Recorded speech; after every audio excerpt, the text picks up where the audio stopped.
Hello and welcome to the European Resilience Initiative Center video podcast. We have now two absolutely amazing guests on our show at the European Resilience Initiative Center. We have Patrick Heinemann, who is a German lawyer and he specializes on constitutional law.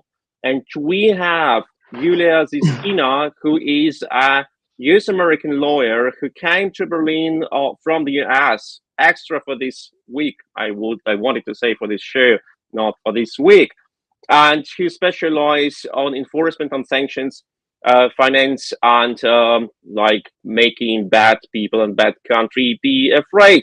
We had yesterday, together with Vice, a Ukrainian organization working in Berlin, together with Razum for Ukraine organization, which is represented by Yuliya Ziskina, and with Patrick Heinemann, who is once again a German lawyer. We had yesterday our European Resilience Initiative Center, together with all these organizations and with Konrad Adenauer Foundation. We have had a breakfast at the Bundestag, a German parliament, and during this breakfast at the Bundestag in the German parliament, we have discussed how to seize Russian sovereign assets. 450 billion US dollars owned previously by the Russian central bank, now frozen since over 2 years by international authorities, and still being kept on the accounts of some banks of the G7 countries, and how to confiscate them, how to transfer them to Ukraine. Is it legal? Why it is legal? And how can it be done on the most effective way? Thank you that you have joined our broadcasting on the European Resilience Initiative Center. You may ask your questions in the chat. We also have gathered questions before in our community on YouTube. We will ask these questions later during this share. But once again, don't forget to like, to share, to subscribe to this channel, share the video so people can see what is going on. And of course, don't forget that Russia must pay. And now my first question goes to Patrick Heinemann. Patrick, you are a person who has done things which some people said are impossible to be done. You are the person who literally enforced you have brought, together with Anna Lanza, you have brought a Russian tank wreck, a burned down Russian tank to Berlin, and as the German Berlin authorities didn't want you to allow to install it in front of Russian embassy, you have forced the Berlin authorities to allow it through the court decision. So now there is another thing which also people say is impossible to do: confiscate Russian assets. So tell us, is it possible? Is it impossible, but you will still do it? Well, from the perspective of international law, it is legal, and and practically it's possible. I'd say it's legal because the Russian Federation already owes Ukraine reparations already, and those are not. We don't have to wait for a peace treaty where the obligation of Russia to pay reparations to Ukraine might be laid down, because the obligation is due now already. And so the big question is just how is Ukraine going to get? How are they going to get their money? And the thing here is that there are about $300 billion of Russian state assets frozen within the G7 states. And the idea is to use those assets and give them to Ukraine. And that is that's my point of view, basically, but also it's shared by quite a few other lawyers internationally. It can be done under it as a countermeasure. So you have dropped this word countermeasure, and a countermeasure is something which is, as far as I understand, in this concept, of international law, please correct me if I'm wrong, is something that you do after one country has done something wrong and you want to repair it to the country. So you have a countermeasure, and these countermeasures are something what can, under other conditions, could be seen as a violation of international law, but because it's a countermeasure, it is legal. Can you a bit like explain this concept? Well, countermeasures can be applied against a country when that country, for example, in this case, Russia, violates international law to us. Heavily violates international law in the case of Russia by attacking Ukraine. And the countermeasures, as you said correctly, are intended in the first place to force the country to go leave, in the case of Russia, leave Ukraine. But then again, there is also, and this is the thing here, can countermeasures be used as a means of getting Russia to pay their reparations? They're due to pay, or they're supposed to pay to Ukraine. So, Yuliya, tell us, please, this confiscation of sovereign assets of Russian central bank. First, how much is it money? Where is this money? And do we have any examples from the history that such confiscations have taken place? So we can say, okay, it's not actually anything new what we do now. Yeah, so I'll start with the question about what are the assets, where are they, what specifically are we talking about? So as Patrick said, there's about total 300 billion, although frankly, we don't have an accurate accounting of them. And that in and of itself is a problem. It's been about 2.5 years of this war, and no country, no jurisdiction has released information about what these assets are or where they're actually held. That would be the very first step. But we do have approximations based on publicly available information, like statements from finance ministers or even previously released reports from the Russian central bank itself back from 2021. So based on that, the distribution is mostly in Europe, held through Euroclear. So about 67% is held in Euroclear, and about 37% is held in non-euro denominated currencies, such as in the US, in Canada, in UK, in Japan, and other countries like that. So this is a piece that's actually missing a lot from our discussions. So when people say, well, the US is holding about 5 billion, that's partially true, because it's about 5 billion directly in US financial institutions, but there's about 15 billion more held through Euroclear correspondent banks that the US actually has jurisdiction over. And the same applies to other non-euro denominated countries. So that's one important piece of it, and that's kind of the groundwork of what we're talking about. In terms of precedent and whether it's been done before, yes and no. So these are very unprecedented circumstances. We haven't really been in a situation where a country has so blatantly violated international law and hundreds of billions of its dollars are sitting in Western jurisdictions at the same time. However, the most applicable precedent, I would argue, happened in about 1990 when Iraq invaded Kuwait during the Gulf War. In 1992, the US, France, and the UK, and I think other countries used countermeasures, although they didn't, call them that way. They used countermeasures to direct their financial institutions that were holding Iraqi state funds to transfer them first into an escrow account within their countries, and then into an international compensation mechanism. That was then, and these funds were then used to compensate the victims of Iraq's unlawful invasion. People say that this isn't exactly analogous because in that situation, the UN Security Council acted and the International Compensation Mechanism was set up through the UN Security Council. But let's take a step back and think about that a little bit, because Russia is on the UN Security Council right now. So we can't use that same mechanism. But does that mean international law stops us from doing more? No, absolutely not. That's not how it was meant to be used. We have countermeasures, as Patrick described, and countermeasures aren't necessarily required to go through institutions like the UN. They're specifically meant to be used where institutions, centralized institutions, have failed.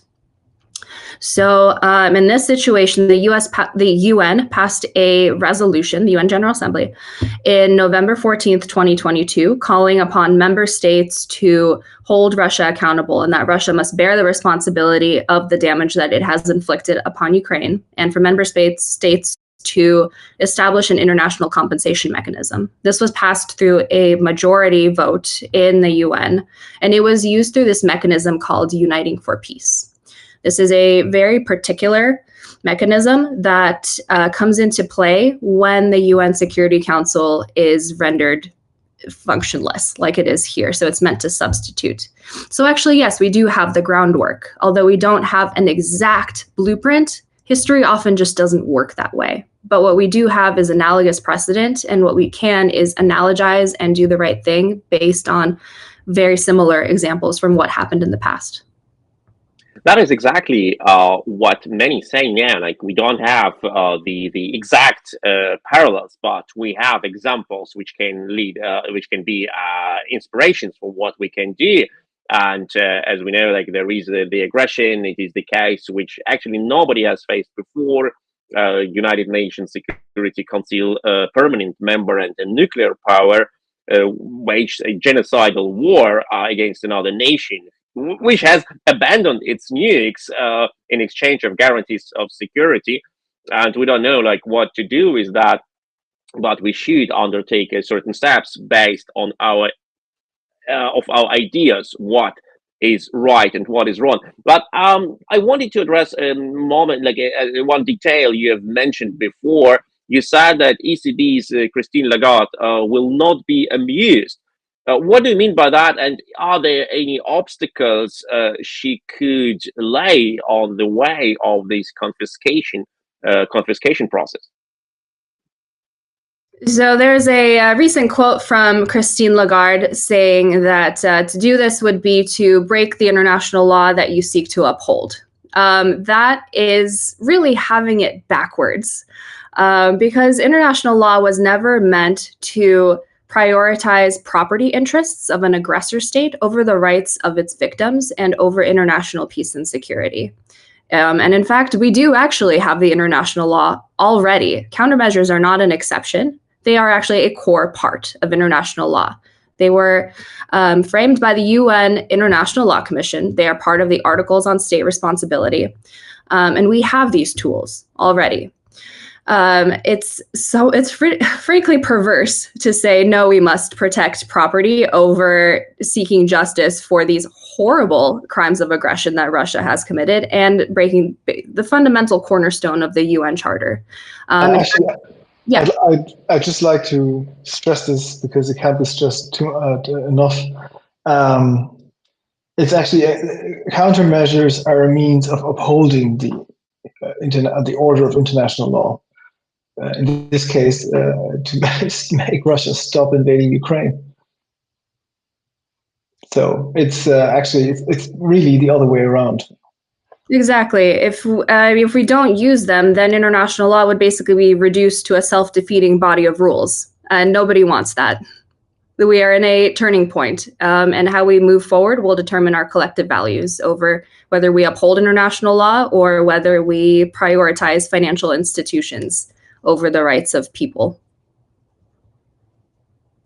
But that is absolutely what is need to be taken into account. Like, what do we want to protect, and what do we want to do in order to protect it?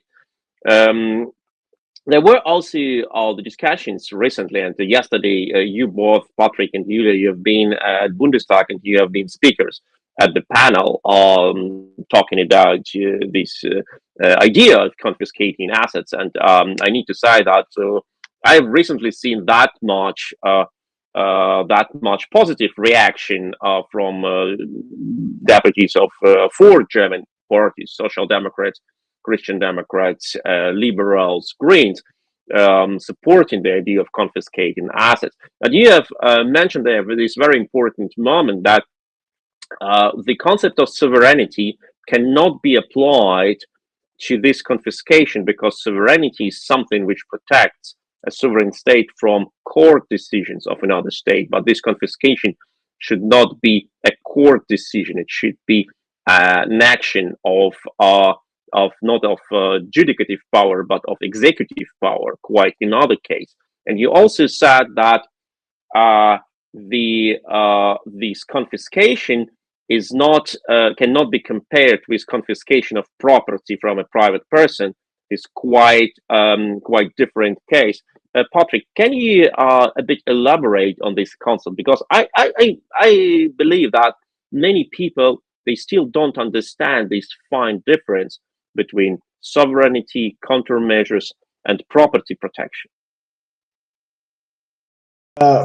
Well, let's start with state immunity, which is like a part of state sovereignty. The thing is, within the international law community, people tend to disagree whether state immunity is solely protects against acts by another country's judiciary, or also by another country's legislative. So, most people, or most international lawyers in Germany, would say that state sovereignty also, or state immunity also, protects against the latter.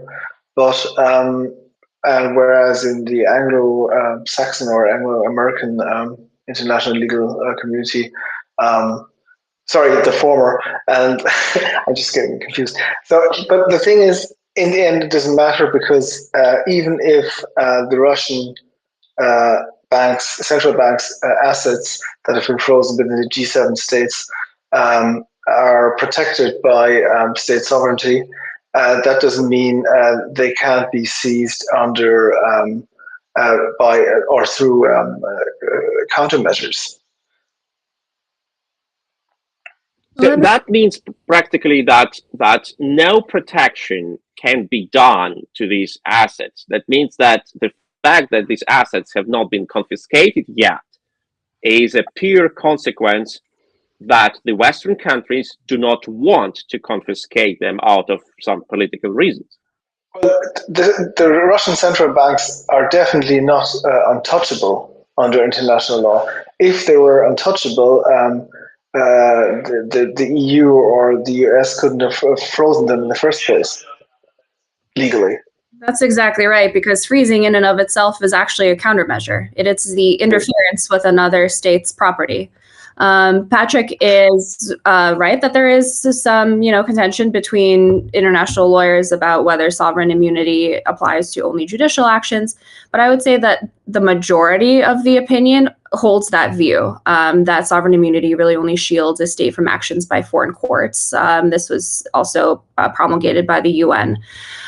Usually, state assets are protected from seizure by other sovereigns by customary obligations of reciprocal regard that usually one sovereign extends to another, by bilateral investment treaties, which not all countries have with Russia, by the way. And typically the usual requirement that the confiscating state would need to compensate Russia for what's seized. But that is the protection that countermeasures are lifting or suspending, is this normal obligation to compensate for expropriation because Russia committed this prior breach of law. I think it's kind of counterintuitive for a lot of people to think that, Russia's not owed due process or sovereign immunity, but international law is just different from domestic law. It's a different body of rules. It's not governed by those same principles. It's not governed, by courts. It's governed by the articles on state responsibility and how sovereigns interact with one another. The recourse that countries can seek is by going to the International Court of Justice, for example, or arbitration tribunals, or other international means of enforcing law. Yuliya, please correct me, but as far as confiscating the Russian central bank's assets is not a matter of international protection law, because investment protection law, because international investment protection law is supposed to protect private investments, and we're not talking about any private investments here. We're talking about state assets. That's so all this international investment protection law, especially the treaties between, for example, Germany and the Russian Federation, they don't apply at all. That's largely true. I mean, you would have to look individually at each treaty, but the vast majority of them only protect private investments. So I've only looked at the treaty between Germany and the Soviet Union, which applies to the Russian Federation today. But yeah, that definitely doesn't apply. Yeah. But this is actually what I wanted to ask you as the next question. We have in Germany this discussion saying, okay, even if it is legal, we cannot do it because the consequences will be terrible, because other countries will be afraid, they will pull out their assets which are being kept on the accounts of European banks, because they will be afraid that their money will also be confiscated. That will lead to sort of a collapse of economic system, or at least will damage our financial system massively, and directly Russian state will retaliate and will start confiscating assets of German companies, for example, which are still operating in Russia. How much of these fears is real? How solid is this argumentation? I can talk about I can start talking about the precedent, for example. People worry that this is a slippery slope. If we start doing this now, we'll start doing it to everybody. But that's really an unfounded fear. This is not an arbitrary decision. The countermeasures have very specific requirements that need to be met, that have been met in this case. Russia's violated hundreds of international laws and norms, including the very fundamental rights in the UN Charter. There's really no debate about that in Western countries. There really is not. So there's already a legal standard for how extreme the conduct must be for countermeasures to be taken, and Russia meets that standard. We have international law findings from the UN, from the ICJ, and from several other international bodies. So yes, I mean, taking hold of Russian assets is a serious remedy. I'm not going to argue that, but it also responds to the most serious challenge to international peace that we've seen since World War II. So when people say, well, you know, they'll do this to other countries, that's not true. You know, the answer to that is don't invade your neighbors, don't start an unprovoked war of aggression, and your assets are safe. And in that way, it really sets a positive policy of deterrence, such as invading China or preventing China from invading Taiwan. And this really upholds the standards that we want to protect. I can touch a little bit on the retaliation argument as well. So this is probably, I would say, one of the biggest counter arguments and concerns, especially that I've found even briefly visiting Germany. Patrick could probably speak much more about this.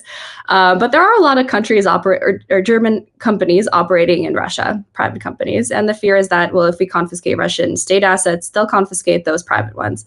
But I have news. And that news is that Russia has already started doing that a very long time ago, since April in the beginning of the war. Putin has passed a decree saying that any unfriendly country to Russia is subject to having its assets expropriated. And what he means by unfriendly is any country that has levied sanctions against it, which is the vast majority of the world. So companies like Carlsberg, Danone, Juniper, and so many other European countries have already been expropriated and nationalized. This has no connection to whether we seize assets. And this is indeed. Sorry. Yeah, please go on. There is like an international investment protection treaty between Germany and Russia in place, and there are mechanisms in place where all of these companies who are affected by confiscation under Russian legislation, or where they can just address their claims.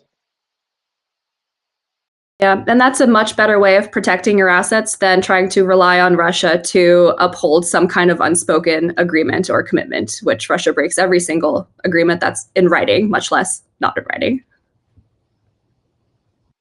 When we are talking about confiscating of Russia's sovereign assets, we're talking about over 450 billion US dollars held mostly on the accounts of G7 countries. But what is the dispersion of these assets? What country holds how much of money? And is it not the case that some countries holding this money, they look at other countries and say, okay, they should make the first step, or at least it should be a joint step. We will not be the first who will do something like that.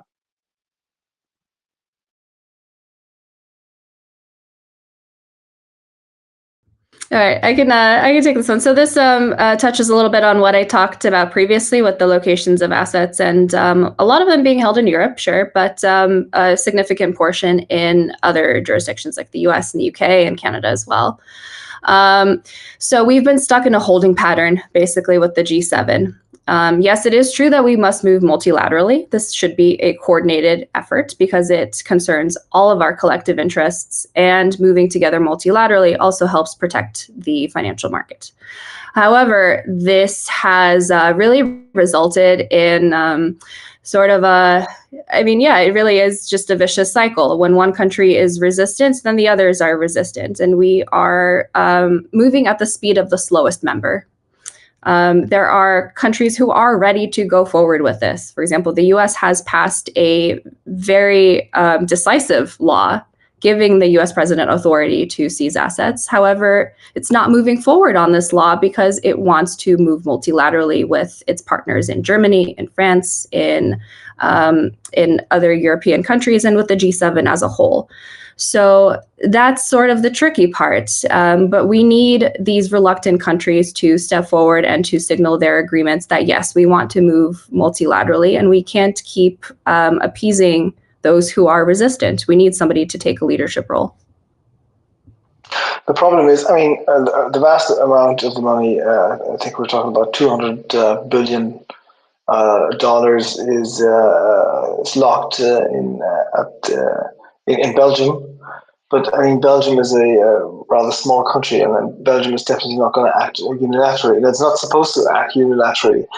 This has to be a coordinated effort, also to make sure that other countries don't move their investments or take them out, move them out of Belgium, for example, or other G7 states. So it has to be a coordinated effort anyway. So and it's not up to Belgium, for example, to take the lead, I think, but it's actually it's up to France or Germany, especially. Germany being the third biggest economy in the world. And I see already, we have a question from the audience, which has been sent just before this show started. And the question is, how can we, as regular citizens, help to put pressure on our governments to seize Russian assets? That's a great question. And I love that question, and I wish more people asked that question. So thank you to whoever wrote that in. I would say we have best questions for you, best questions from our audience. Then that's a very useful one.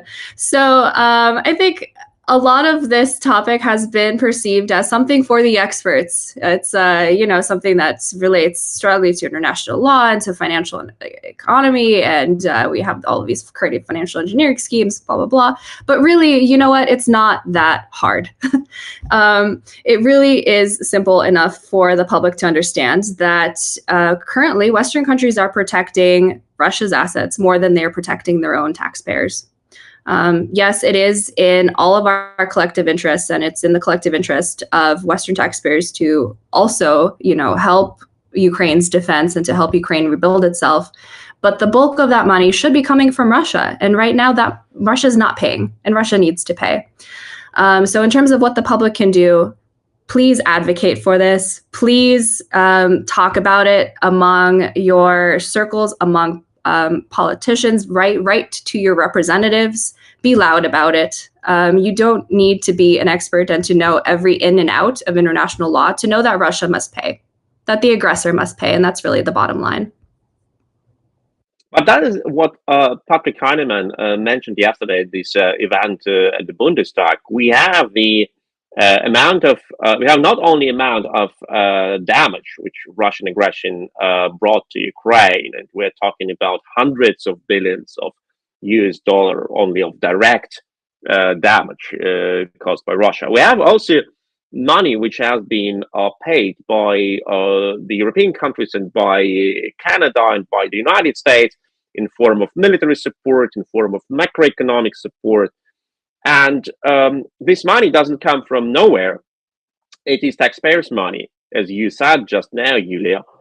And that's why the question is, why shouldn't we just take Russia's money and give it to Ukraine so Ukraine can compensate for itself the damage caused by Russia, instead of we take our taxpayers' money only and send them to Ukraine, which is good and legal and morally absolutely okay, and that is what is needed to be done, and maybe needed to be done more.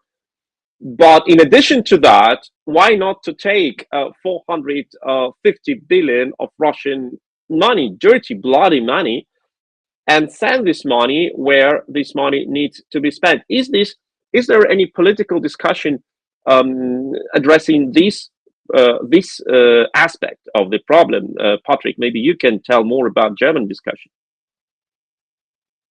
Well, the thing about the dynamics of this discussions here in Germany is as follows. Basically, I mean, the German government under Chancellor Scholz refuses to do the right thing for months and maybe even years, but in the end, they do it. I mean, we've seen it with tanks and with ammunition and with all sorts of things. And we just saw it last week when we had discussions of whether weapons delivered to Ukraine by Germany should be used on Russian soil. So I don't think we should be too pessimistic here. I mean, I think political pressure can actually really move the German government to do the right thing. It's really important to discuss these matters publicly. And when we talk about this money and about like how to use it, there was yesterday a question: is Ukraine limited how to use this money when Ukraine gets this money? Is it only for compensating damage, like macroeconomic support, practically, or like rebuilding roads, etc., or Ukraine also can buy weapons for this money? Is like there are any limitations in how Ukraine may use these confiscated Russian assets? Well, I don't know any provision of international law that actually requires Ukraine to use the money for a certain purpose. Really, it's and also, I mean, Russia owes Ukraine reparations, and Russia definitely cannot dictate, or we on behalf of Russia, like taking Russian money and giving it to Ukraine. Neither can tell Ukraine what to do with the money. It's up to Ukraine. And Yuliya, when we are talking about this audit process and confiscating Russian assets, etc., we know that the money has been frozen, and about half of this money which has been frozen, it is in Belgium on the accounts of Euroclear, and this confiscated, or not confiscated yet, sorry, frozen money has generated some interest over the last 2 years, and this interest is about like 5 or 10 billion euro. Please correct me if I'm wrong. So now there is a debate that maybe we should just take this interest generated from the frozen assets and transfer it to Ukraine. Well, as far as I understand, like many people say that also that would be utterly wrong, because first it will like create the idea that Ukraine has got some money, and then I think you said it yesterday that there is no absolutely no feasible explanation why you can take the interest, but you cannot touch the body. Can you elaborate on this aspect of the discussion, please? Yes, of course. And I think that's an important one, because so far the EU has only barely budged on this agreement to take the investment profits, which are actually only about 3 billion euro a year. That is a drop in the bucket. You don't need to be a rocket scientist or a mathematician to figure out that that's not enough when Ukraine needs the bare minimum of 50 billion a year to defend itself in the war. And that's not even counting the 486 billion price tag for the destruction of critical infrastructure and for reparations to victims. So, you know, this 3 billion is just flat out inadequate. And the numbers don't add up. You point out a very good distinction that usually under property law and under international property law, if you have property ownership over the principal amounts, you also have ownership over what those principal amounts generate. So there's really no distinction between the two. I think Belgium sort of fudged, I'll be honest, they sort of fudged this a little bit, and they have some explanation that they haven't been very clear about. So this is highly unusual. I think they're twisting themselves into a pretzel to not take this principal amount, and in fact, actually making the legality of this much difficult and much harder. It would be much more simpler to actually invoke countermeasures and take the principal amount instead of doing backflips to avoid doing it and perpetuating this myth that it's impossible to seize the principal amount of the assets, when frankly, that's just not true.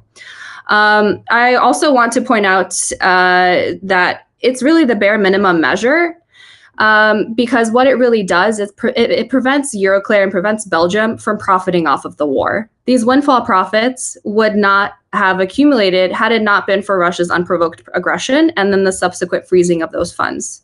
To keep those funds would be to profit off of this horrible situation and be a war profiteer. So what they're doing is really saving themselves from that. So it's not really some kind of charity towards Ukraine.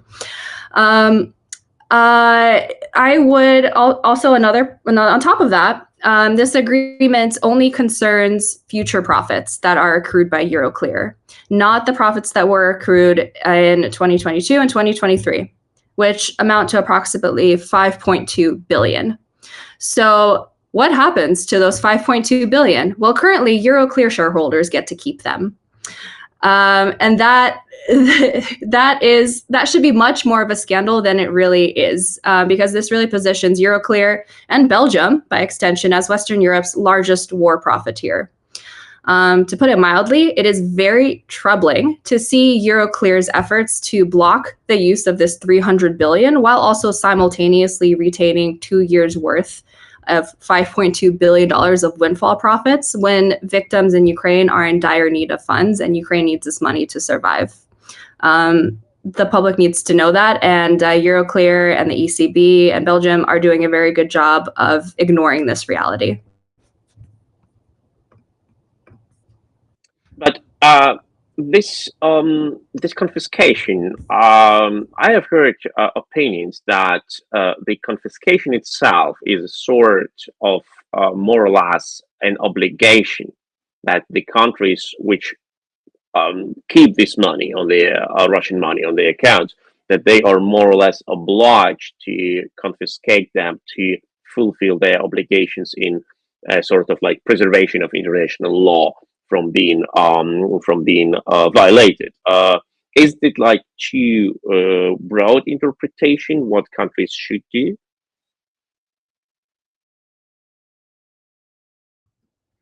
No, I don't think that's too broad of an interpretation. And actually, that's what the articles on state responsibility say, that member states and, the collective international community should work together to bring about an end to the conduct that necessitated the countermeasures. So in other words, the grave breach of international law.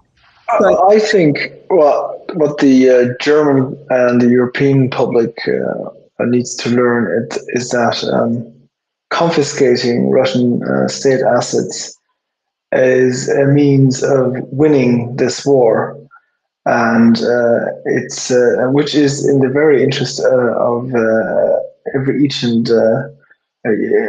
European country, or should be in the interest of every European country. It's not only in the interest of Ukraine, but it's in the very interest of Europe, especially. I think, I mean, we are basically, I mean, there's a hot war in Ukraine, and there is a cold war between the rest of Europe and Russia. Russia is going around Europe, sabotaging, burning down IKEA in Poland, infiltrating or information technology in Germany, even infiltrating the German Bundestag and the SPD and the CDU and what else not. And so we really need to learn that this is not only about justice for Ukraine, but it's a matter of actually our security, of European security. It's about teaching Russia a lesson to keep them out. Indeed, and also to teach other countries lesson not to invade their neighbors and not to annex their territory. Patrick, you have mentioned recently. You have mentioned recently the in your previous answer of this treaty between Germany and the USSR, which can be used as justification of seizing Russia's assets. But how is it connected to the current Russia? Because like it can be used as a justification to seize or confiscate the assets.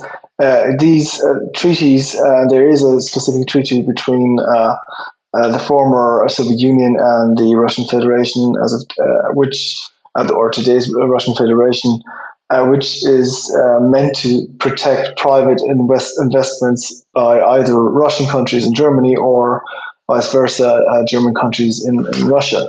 But these provisions do not apply because they're only meant to protect private investments.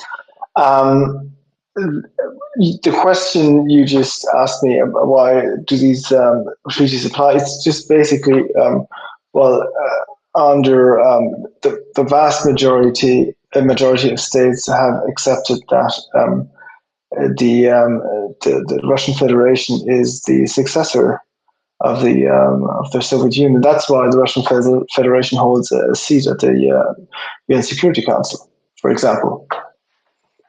Yeah, but that was exactly what I wanted to ask you, because there are many who claim that Russia has no rights to be seen as a successor of the Soviet Union, in particular in the United Nations, that Russia has never applied for a seat in the United Nations. The Soviet Union ceased to exist in December 91, and then like all the countries which emerged after the collapse of the Soviet Union, except of Ukraine and Belarus, who were the founding nations of the United Nations, they had to reapply or to apply for the first time to be accepted to UN General Assembly, etc. And Russia has not done it.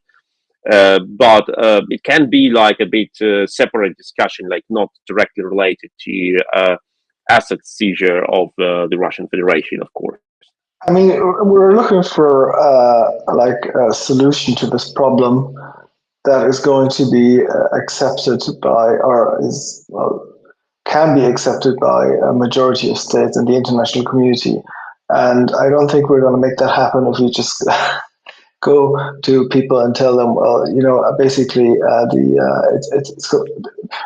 I mean, we need to work within a certain framework, really. And so I wouldn't question everything, really. Even though, I mean, it's an interesting and provoking thought.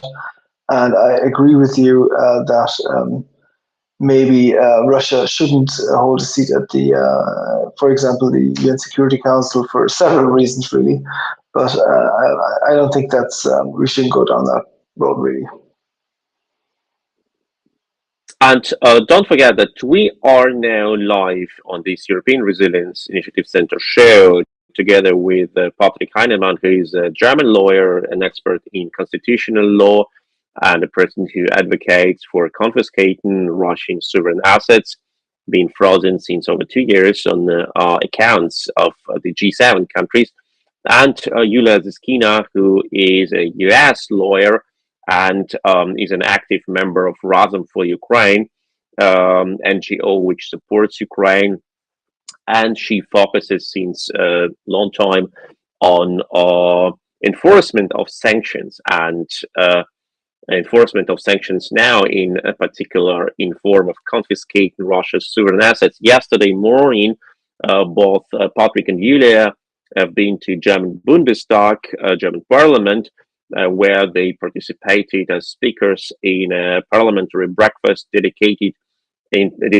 extra this topic, confiscating of Russia's sovereign assets. That was a joint event organized together by the European Resilience Initiative Center, Konrad Adenauer Foundation, Vice Berlin, Ukrainian NGO in Berlin, and Razum for Ukraine. And we are talking about how to confiscate Russia's sovereign assets and why it is not only morally necessary, but also legally possible. Don't forget to like, to share, and to subscribe to our video channel.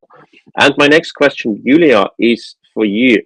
When we are now in the third year of this war, and the discussion of confiscating assets is not new, actually, what is the current stance? Do we see that certain states have already undertaken first preparation steps into this direction, like changing their legislation or checking their possibilities, their chances to do this on this or another way?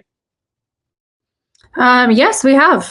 Since you mentioned that I'm based in the US, so I'll talk about the status in the US. Many of your listeners, I would assume, probably know about the Repo Act.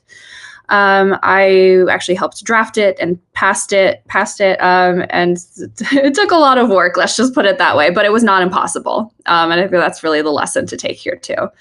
So what the Repo Act does, it really puts beyond doubt the US president's authority to seize and transfer Russian assets, and it justifies it under countermeasures. It really changes the narrative of what we've been talking about so far for these past 2.5 years, which is finding alternatives and various creative solutions to avoid touching the assets themselves. But the Repo Act shows that that's not impossible. If the law doesn't exist already, or if there's a certain question as to the legality, then that is the job of lawmakers. And the job of lawmakers is to create that law, because international law and domestic law are not set in stone. There are many, many things that governments have done that were unprecedented or had certain legal questions or legal obstacles, but none of it was insurmountable. If there is political way, there is a legal way that follows it. The Repo Act really demonstrates that that's true. I'll talk also about Canada. Example, Canada also passed a law in 2022 that authorized the seizure of sovereign assets. Estonia recently passed a law as well that authorized this seizure of Russian assets. And very notable is that the Parliamentary Assembly of the Council of Europe, also around the same time that Repo was passed in April of this year, passed a resolution unanimously in the Council of Europe, saying that countermeasures are justifiable and that countries need to establish an international compensation mechanism and to confiscate Russian state assets. So I think that's really the lesson to take here, is that law is not the barrier. We've been speaking about the law and so many legal questions for such a long time, and the law is so complicated, blah, blah, blah. But that's not true. After 2.5 years, we've untangled these legal questions. Some of the best international law scholars in the world have repeatedly talked and published about it. These questions are not new anymore. There's not going to be any more value add for more legal discussions. What we need now is political will. And we need this political will to make Russia pay. That is the hashtag which is going around internet, and not only internet, a lot of demonstrations worldwide in front of national parliaments use this hashtag, make Russia pay, because indeed, like those nations which have caused troubles to their neighbors, killed people, destroyed cities, poisoned soil and water, they must be brought to justice and they must pay for the damages they have brought to their neighbors' land. Yuliya, what should be the first steps to do, like what is needed? We know that the money is frozen. Russia cannot access this money. So most probably Russia has already accepted the idea that this money is gone forever. Just don't want this money to get transferred to Ukraine because this would have made Ukraine stronger. But what concrete steps should we undertake in the West, in Europe, and in the United States and Canada to transfer this money to Ukraine? Do we need to create a sort of an entity to operate this money, or can you just like take this bank account, and say, okay, like I transfer this money to the European to Ukrainian central bank, like a normal private person transfers their money to a company where you, let me say, buy your car or a house?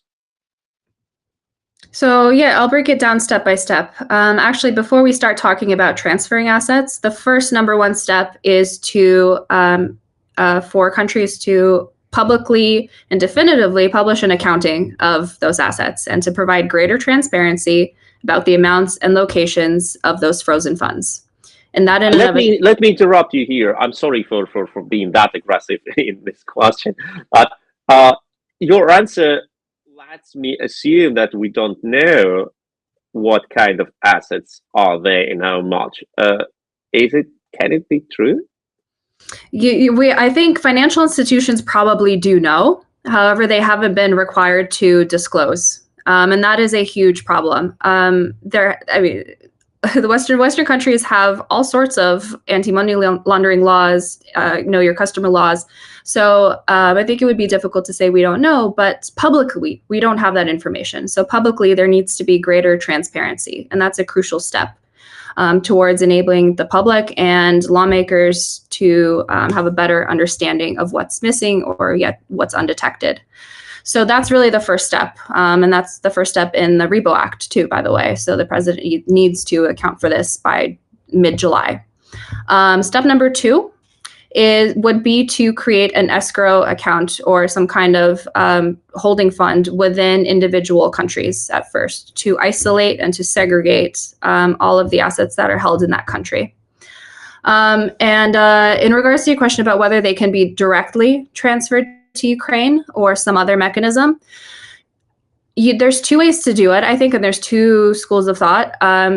Yes, theoretically, you could transfer that money to Ukraine directly. However, I think that would be probably ill-advised. I think there should be an international compensation mechanism that's established in collaboration with the countries that are participating in this scheme, because it's something that concerns everyone.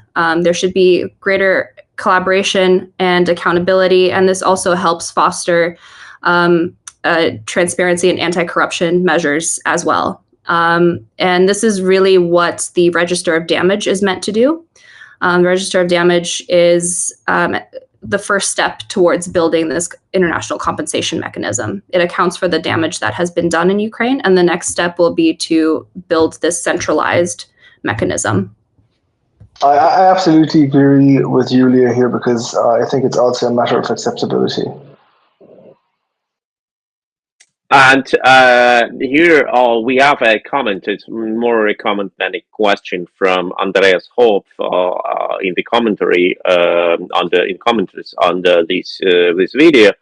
And Mr. Hope writes, the Bloomberg article before next week's G7 Italy summit shows where this legally cautious approach going at best.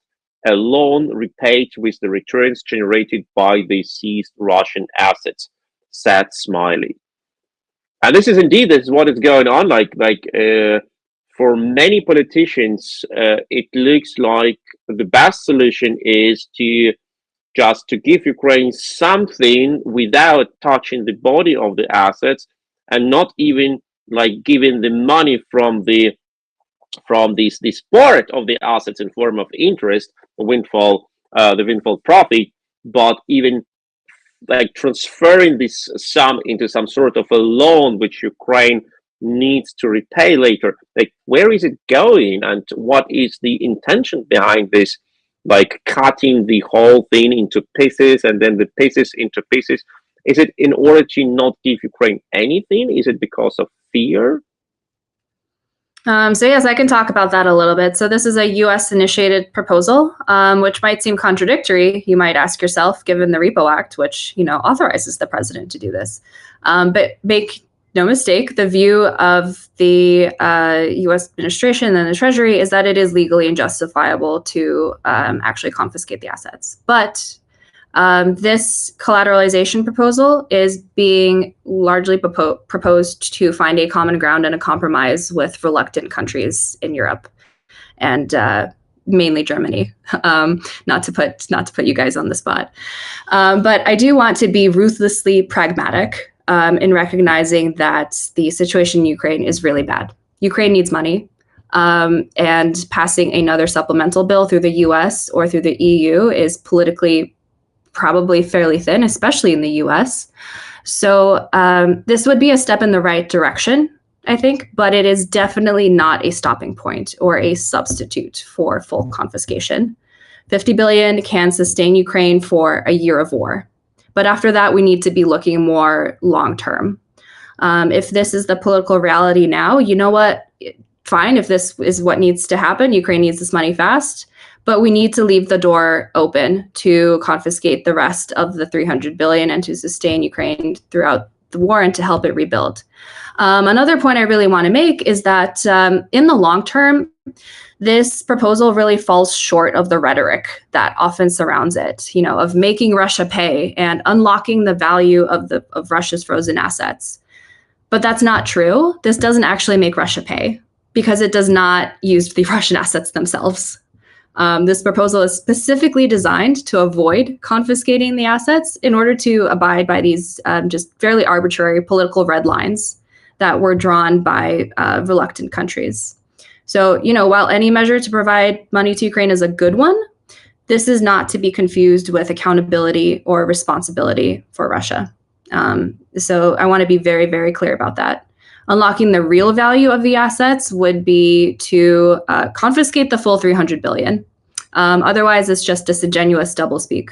So that's where we are now. That's the political reality of it. But we need to keep emphasizing that Russia must pay. We have 300 billion, and this is ultimately the end goal.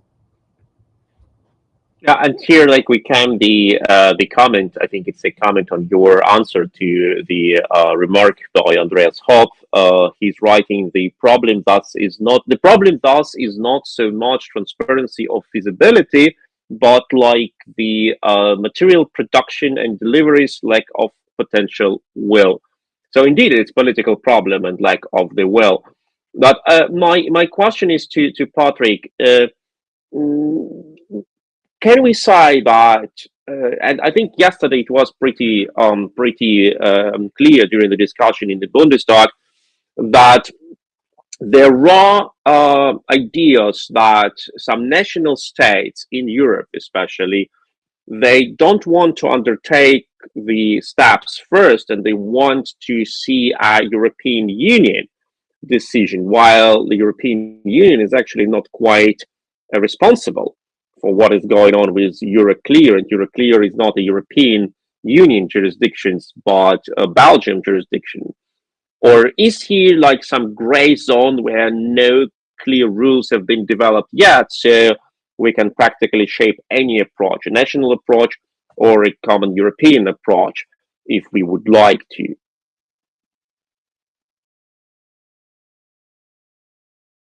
Well, according to the Treaty on the Functioning of the European Union, the European Union is solely responsible for not for countermeasures in general, but only for sanctions, economic sanctions. And this would definitely go beyond economic sanctions, even though they are countermeasures. They're not economic sanctions, obviously. Seizing Russian state actions is not an economic sanction. So in my opinion, which, as far as I know, is also shared by a vast majority of international lawyers, the European Union is not responsible. The member states, it's the member states' responsibility, but this is just a legal technicality.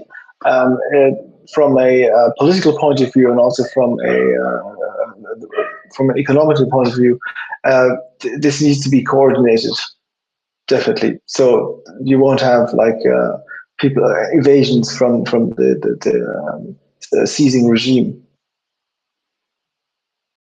So the problem is more that national countries, like national governments, they don't know what to do, or they are afraid to do something. So they say, oh, maybe like it should be a EU decision, or maybe like a joint G7 decision. It can be coordinated on a G, and it should be coordinated on a G7 level.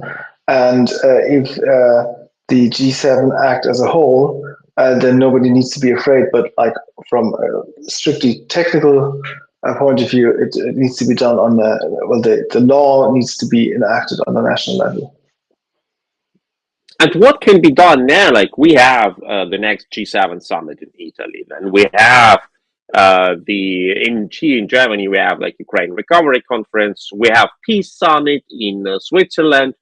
We also have NATO Summit, which is not directly related to seizing of economic assets, but it is also a meeting which will be held under the idea of supporting Ukraine. So are there like any steps which can be done in front of these international meetings? And once again, as the question has been raised already, what can we normal citizens, average citizens do in order to release this huge amount of money for Ukraine and world's good?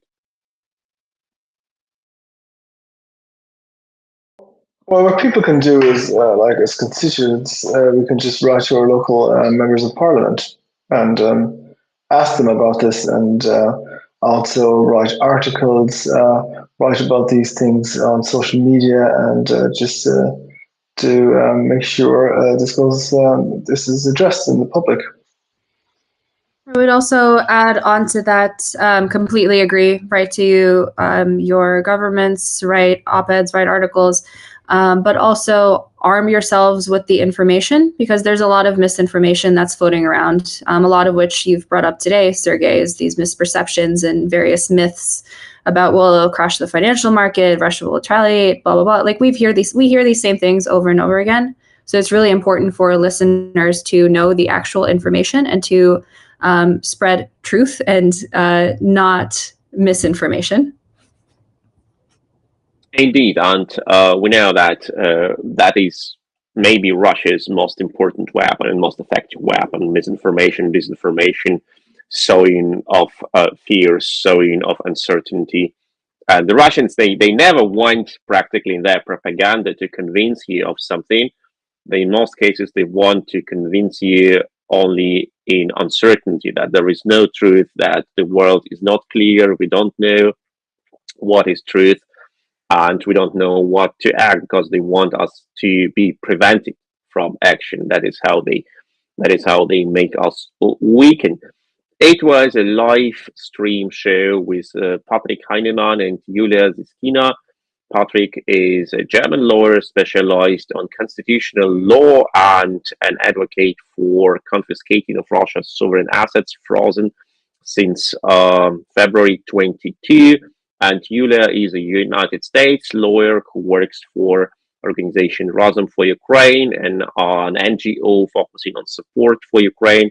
And Yuliya's specialty is enforcement of sanctions, and since the last 2 years also demanding of confiscating of Russia's sovereign assets. Thank you that you have been with us. Thank you for your support. Don't forget to like, to share, to subscribe to this channel, share this video. It will be saved. Of course, you can send the link to those who you think need to know more about confiscating of Russia's sovereign assets. Thank you for your questions. Slava Ukraini, and thank you, Yuliya and Patrick. Heroyam Slava. Thank you, Sergey. Thank you, Thank Patrick. you. Bye. Thank you. Nice. Thank you so much. Thank you.